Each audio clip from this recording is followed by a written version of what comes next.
Michel Nkoy-Mounani. Alors, j'ai été choqué par cette prise de décision du gouvernement, en même temps qui s'avère être avantageux pour la population, mais qui a beaucoup entravé à la situation de plusieurs commerçants, de plusieurs personnes qui faisaient louer leur maison ou encore leur appartement ici. Tout à l'heure, là, j'ai eu le temps d'avoir une petite conversation avec une dame qui m'a parlé du fait qu'il avait beaucoup de ses marchés ici. Elle fait du business, mais seulement elle n'a pas été avisée. Je constate que plusieurs personnes n'ont pas été avisées ou n'ont pas été avisées à temps. Ce qui a fait que certaines retardent leur déménagement pour aménager ailleurs et se sont retrouvées dans une situation telle que lorsque l'on ramène les machines, la démolition est faite immédiatement. Ils n'ont pas eu le temps de retirer certains biens de leur maison, de leur boutique, ce qui fait que la faille soit vraiment énorme. Certains habitants de cette commune, de ces lieux précisément, disent qu'ils n'ont pas été avisés à temps. C'est-à-dire qu'il n'y a pas eu un communiqué pour les prévenir que dans tel jour ou dans combien de jours nous allons faire une descente à tel lieu et nous allons démolir. Parce que j'ai aussi appris que certains à l'époque avaient des documents bien en ordre qui en effet urbanisaient ces milieux, mais seulement qui constatent à la dernière minute que l'État se décide de retirer encore ces milieux qui étaient autrefois déjà urbanisés. Alors s'ils sont retrouvés dans ce dilemme total, n'ont pas été avisés à temps, la communication n'a pas été faite comme il faut pour qu'ils aient le temps de trouver les moyens pour se déplacer immédiatement. Moi, en tant que jeune, la première chose que je dirais, c'est d'abord connaître le milieu que l'on veut fréquenter. C'est-à-dire que peu de Congolais aujourd'hui connaissent une loi, la loi foncière. Une loi qui dispose que vous devez construire dans telle ou telle condition. Beaucoup n'ont pas cette connaissance-là. Alors, je demanderai au gouvernant, précisément au gouverneur de la ville, de mettre en place des dispositions telles que qui permettront aux citoyens de la RDC de connaître les mesures préventives qu'il faut pour construire un lieu, pour ne pas plus tard se retrouver dans ce genre de situation. Certains crieront que voilà, c'est une bonne décision prise par le gouvernement parce qu'ils ne sont pas dans cette situation, parce qu'ils ne le vivent pas. Ils trouvent que c'est positif, mais d'autres s'en plaindront toujours. Pourquoi? Parce que les mesures qui avaient été prises antérieurement ont changé et se retrouvent dans cette impasse. Nous demandons à tout citoyen congolais qui suit cette émission de pouvoir connaître les mesures, prendre des précautions, c'est rassurer que les documents sont en ordre, c'est rassurer que l'État urbanise légalement le milieu avant de construire, pour ne pas faire prochainement, dans les jours qui suivent, face à ces genres de situations qui ne laissent aucune personne indifférente. Nous sommes de cœur avec ceux qui ont perdu leur maison, leur commerce, et nous espérons que les mesures seront prises très vite pour secourir à ceux qui n'ont en ce moment plus de maison et plus de business. Bon, comme on a dit, c'est Enoch Swana. Tu as parmi les victimes, et puis, bon, en fait, c'est là qui nous avons dit banda na début. Normalement, bateau bazalaki averti, et zalaki bateau yo, oyo ba respecta qui limite cité, il y a onatra oyo a installé qui, il y a 7 mètres na rail. Normalement, c'était cela qu'on devait normalement interpeller. Mais bizarrement, toyo comme on a bateau yo, soit dit ça que ba pesa qui communiquer. Or communiquer ba pesa qui na bateau mususo ba tonga qui vraiment na terre ya onatra. Même les gens oyo parti au onatra déjà été kaki. Parce que toza na ba document actuel. Hein? Bah, document depuis 2012, on attend déjà à livrer qui est en haut déjà. On appelle ça qui permission, on a particulier à ça ni à Kotonga. Mais bizarrement, bateau mususo bazala qui n'a pas fraude. Bah on est il fallait pas l'interpeller. Mais toi au monde que non na bateau bazala qui n'a pas fraude. Na bateau yo bazala qui n'a ordre. Nous tous doit subir la même chose. Bati quel bus atata même tante que non n'engage la que non bateau na mususu na o badaka vertité bati que monta même mitan ko évacuer biloko. Moi qui te parle là ba valise biloko c'est que na ba écran c'est que ça le quoi que non le quoi la pillage moko boy mususu wa boy. Il y a des voyous qui en ont profité pour que non bazwa belema bazwa biloko nyonso. En fait comme le quoi la ba sinistré tant il y a ça na biloko batiki atata mon côté c'est que yo oyebi ozana ba mikanda en ordre même moto hasard chef d'exécution et ba travaux on lui pose la question mais la question biso moins ordre to mukanda oyo eza ko permettre yo ya osani ya osala ya ko exécuter musala na ko biso peto la question pe mikanda obiso tozana ngo comme ça yo moko tala si nous respectons les paramètres ou pas mais je vous dis on n'a pas eu même l'état. On n'a pas eu l'état et dans bateau mususu kutu oyo lokola voisin na ngana kuna ye baza ko ebise bimi sa ba buka yo bo buka nga papa on ani et yo mo yebi na mboka na biso soki mutu moko ba pesi ordre moko ba exécuter amimona ka c'est comme ça comme au-dessus ya batu nyonso akomi ko sala sur modulation mo ya pouvoir vous voyez un peu c'est que batika ta batuta te ndeka ka bimisa ki bana bazimba la moko gri na bango onungo mona et bani maman ko pikola na batol ko c'est au moins la démolition ya ndako no ozo qui peut-être 18 ans il y a ko construire ngo et dans un clin d'œil au moins la destruction moko massive et puis et ça na batu mususu ko to bakoki ngo te ba traumatisme et maintenant moi et le konga naza ko mituna bana na biso oyo ba sibir makambo nyonso boye même ici eza erreur que mutu wana mutasali bongo est-ce que bazo c'est la biso ba mbongo nyonso vraiment que non et 5 que non mutu so en qui 4 niveau 5 niveau à rebâtir encore. C'est ça la seule question que nous posons. Parce que nous avons tous nos documents possibles. Nous avons tous les documents. Même on a tra er nenga tika ki espace ne na batuni nenga bateka ki bateka. On a tra ateka ki espace so yo boy. Même na côté à cadastre parce que ba document non officiel obiso tozwa. Tozwa nga ko auprès ya l'état non. Cadastre azana autorisation de bâtir. Tozwa ngo kuna na commune. C'est le département nyonso wana baza ko délivrer biso ba document officiel mais bizarrement toza komona ba document apparemment ça sert à rien na biso bato toza en ordre na bato mususu ba fraude qui tous nous avons subi la même chose ba sinistré au côté même côté nota la kuna au mona que non il y a des familles où jusque là bazangi même place ya là et alors moi j'aimerais mieux lancer en 30 ou 45 secondes un message aux autorités au bazar va trouver une solution pour les sinistres. Bon, ce que moi je peux lancer comme message dans l'autorité, c'est que non, de ça bien. Dans les normes, il faut obligatoirement restituer bango. Parce que c'est leur droit. Bien sûr, on dit que non, peut-être il y a chef d'exécution, à ça là qui sentiment naïf. À l'année là qui même va documenter parce qu'on était là. On a même tout présenté le document, mais il n'a voulu rien savoir. Il y a ma soir. message on a lancé balandela dossier au bien na oyo baza na ordre ba restituer bango na bango ba passer na bango parce que biso on se trouve ba congolais mutu mota za rwandais état que congolais état que citoyen j'ai le plein droit que non l'état n'a pas protégé nga tandis que je suis dans mes droits c'est un peu ça. D'une manière générale, cet endroit a été déjà loti. Si on demande, il y a DG à Onatra Yemoko en 1994. Nous avons des lettres. Ils ont fait allusion à. Je crois qu'il y a des envahisseurs qui venaient ici pour construire, mais ils ont demandé que Balotir place. Balotir, ils ont d'abord donné aux agents de l'Onatra qui nous ont vendu après. Nous sommes restés depuis 1994 jusqu'à aujourd'hui. Moi, j'ai acheté ici en 2001. Tous mes enfants, je les ai ici. Donc, comme en 2013, il y avait tous les points de démolition ici avec Kimbuta et tout ça. Kimbuta est venu. Après une décision des réunions ministérielles, on a décidé de récupérer 7 mètres. Chose qui fit là-bas. On a récupéré 7 mètres. On n'a pas touché aux maisons qui étaient ici. Subitement, on voit les dimanches, le monsieur qui est au milieu là, il s'appelle monsieur Bougara Léon. Il s'est dit inspecteur de l'ONATRA, il dit que c'est leur endroit. C'est lui qui a fait faire le mur là. Ils étaient chez moi, au moins le mur est sur la porte, c'est la fin de ma maison, ils ont dépassé. Baboukinda Kozaki na Kachouane.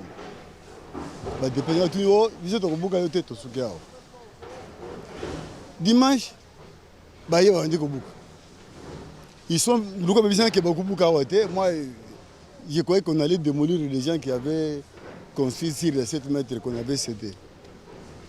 À 19, moi je n'ai rien récupéré. Toutes mes histoires sont ici. C'est pourquoi je reste ici pour récupérer. Garde-robe, je n'ai rien récupéré ici. Babouki sans aucune décision. Sans aviser, mais il faudrait avoir même une décision qu'on nous a envoyée, voilà la lettre. Non. Avec le ministre qui est ici, c'est le ministre de l'Environnement, Léon Moulumba. C'est lui qui montre, Bukao, Bukao, Bukao, Bukao. Ils ont détruit comme ça, sans aucune décision de l'État, sans quoi. Ils nous disent que c'est l'ONATRA qui nous montre. Quand je voulais aller voir, parce qu'il y avait un DG, ils étaient venus avec DG et lui,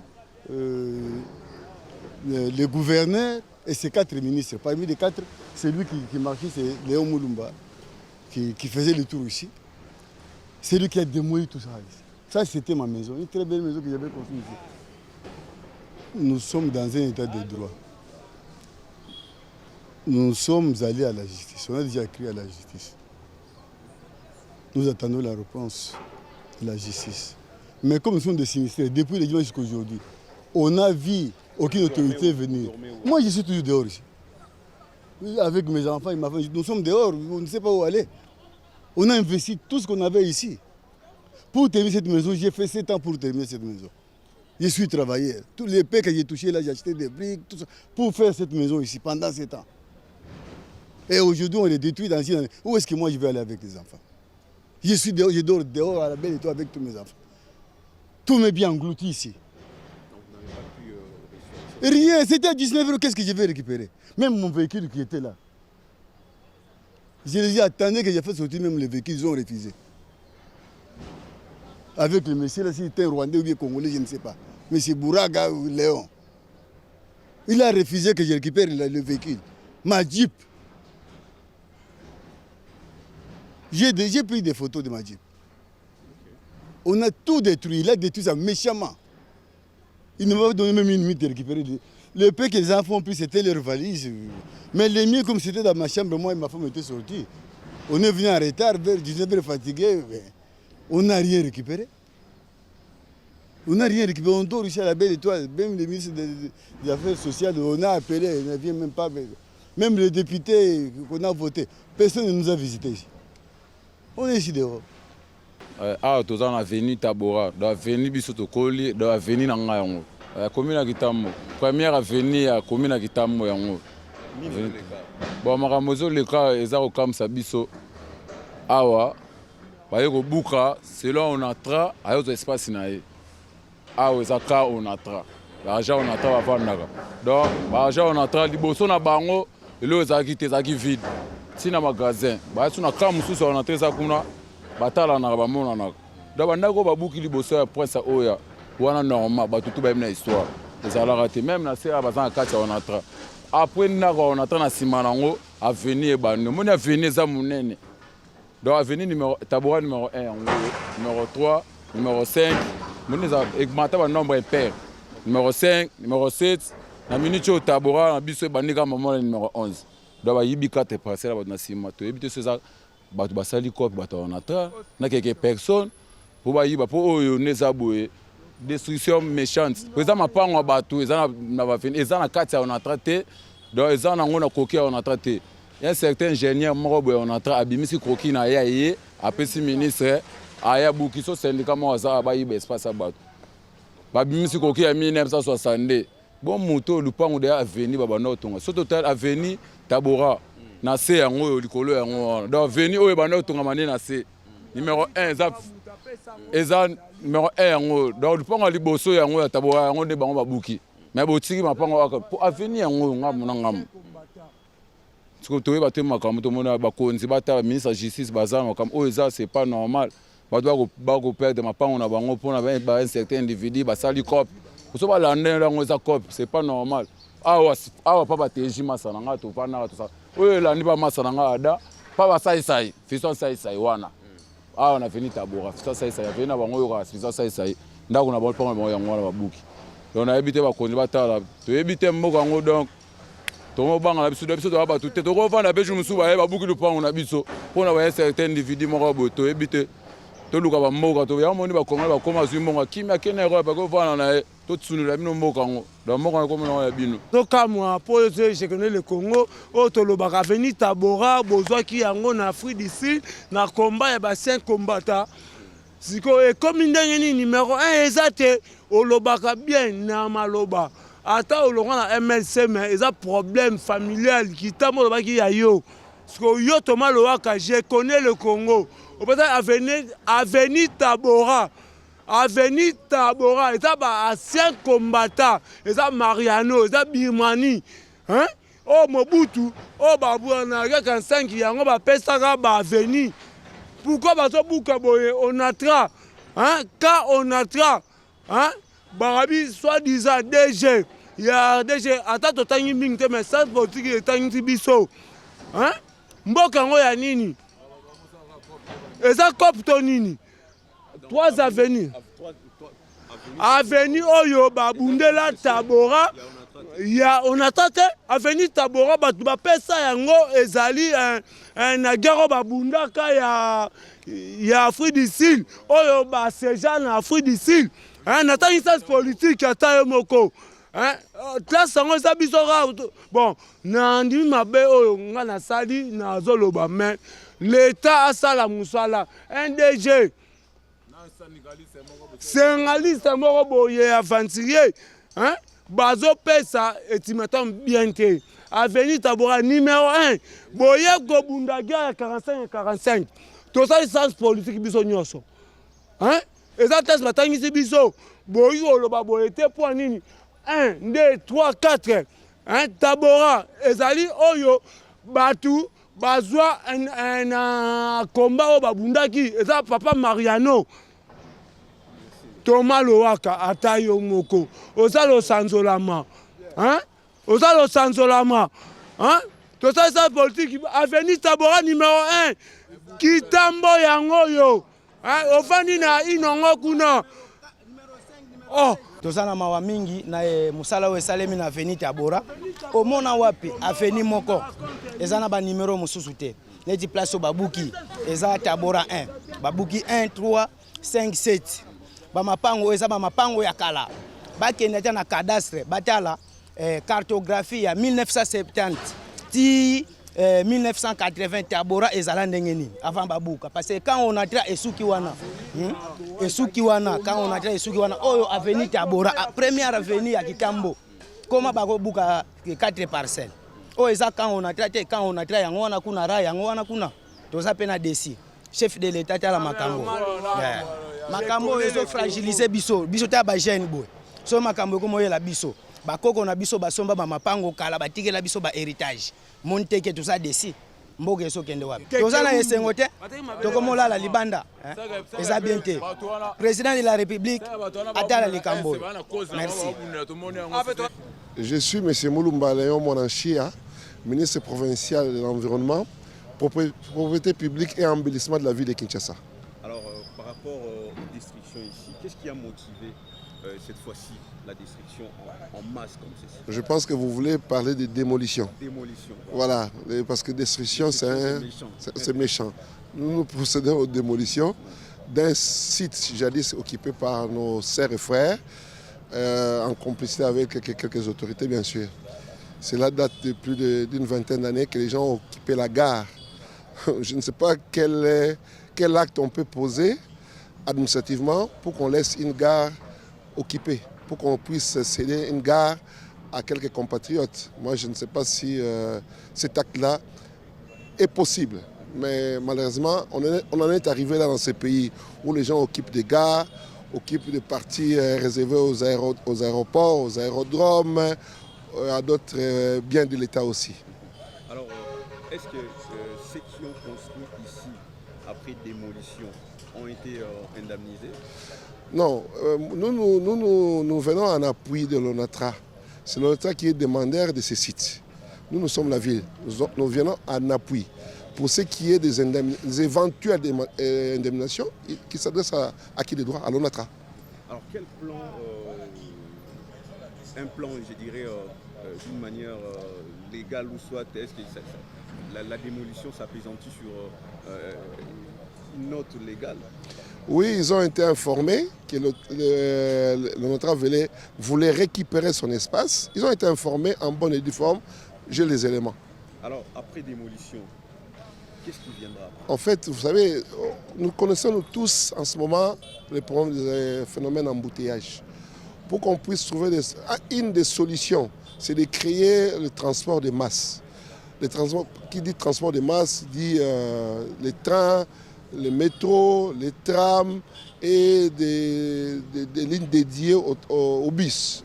Et l'ONATRA a pensé accompagner la ville avec le transport de masse en réhabilitant les chemins de fer.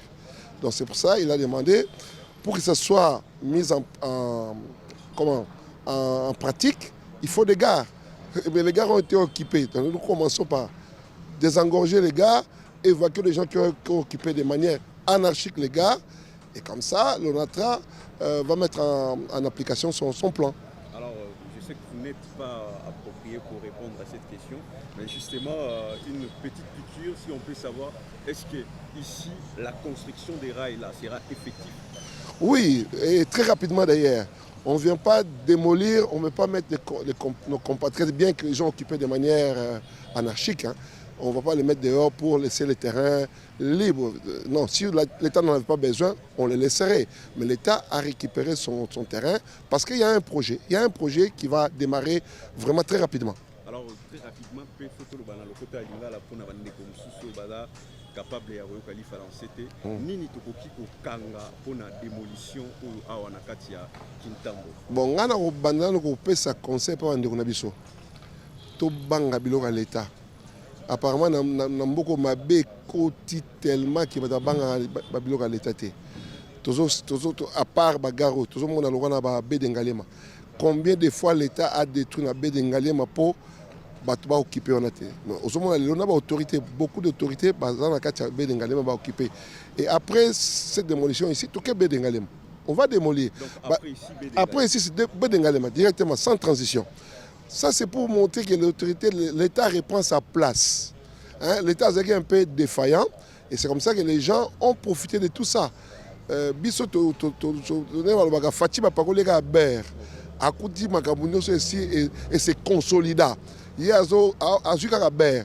Donc, il y a un gouvernement provincial avec la vision de son Excellence M. Daniel Bumba, gouverneur de la ville, que j'ai salué au passage, sur instruction PAE, toujours nous avons aidé Fachi ameka trouver ba solution pour la ville ya Kinshasa parce que ville ya Kinshasa miroir ya mboka na biso mobimba mais soki ba espace nyonso ya l'état et comme on déjà occupé bisika sur l'état ko poser ba acte oyo ko bénéficier la population nyonso ya Kinshasa et comme on occupé biso on est là pour agir et en toute fermeté donc quel que soit rang ya mutu quel que soit niveau na ye ya vie to ko agir là où ba boter que l'état to ko reprendre to ko ça tout reprendre d'une manière ou d'une autre fini la démolition factice auto comme on a liboso moi quelques mètres démolition ici démolition donc non c'est fini ah ba démolition ba 3 mètres 4 mètres les qui basé ko opérant on a bateau ba qui ba complice à la complice à ya beaucoup moins 3 mètres beaucoup moins 5 mètres à ça le rôle la netité tout ce qui est à l'état tout on a plein en 1965 là où mutazo qui se passe à l'état après 1965 pour ma bé bandi na Kabila té ma bé bandi na depuis Mobutu donc toujours reprendre l'espace à l'état là où belge atira biso alors pour aussi ça pour le banini na bandeko bazolanda biso conseil prié en tant que ministre provincial et environnement en tout cas tout c'est un peuple à accompagner biso à comprendre des visions les as sanitaires pour na biso nyonso surtout répondre l'espace à l'état et un espace bâtiment sur rejoindre nango et un espace pour bâtiment ba na mbongo ba na pouvoir parce qu'il y a eu beaucoup de complicité hein bâtiment sur ba aller peut-être baza ba victime dans sens que yenda joie qui mutali bosote aya peut-être ko somba a commis tout ba ko victime a comme le rôle la occupation au second degré mais on va occuper qui liboso et bazoa qui baza vraiment un vrai complice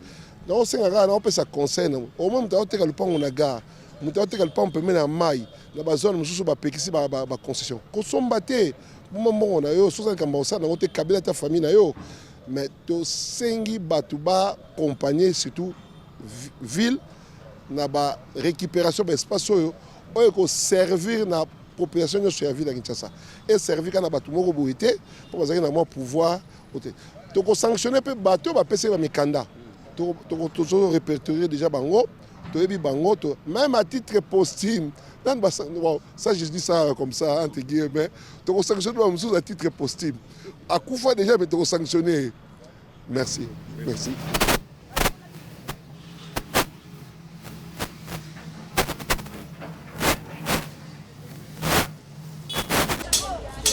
L'état de minute longwa to unu